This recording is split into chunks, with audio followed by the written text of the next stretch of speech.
జరగాలంటే ప్రభా అందరూ ఈ యొక్క కుటుంబాన్ని ప్రేమించి మాత్రమే కాదయ్యా, మమ్మల్ని కూడా ప్రేమించావు కాబట్టి స్థలానికి నడిపించావు.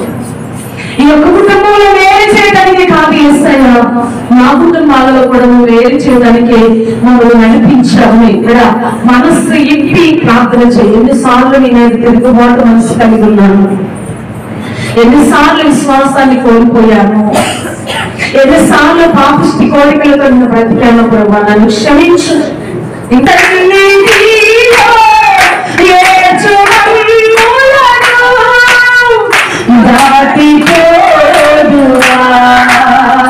దాటిపోయి దేవుడా నా కనికర సంపన్నుడా, దాటిపోయి దేవుడా నా కనికర సంపన్నుడా, నిత్యము విడనాడని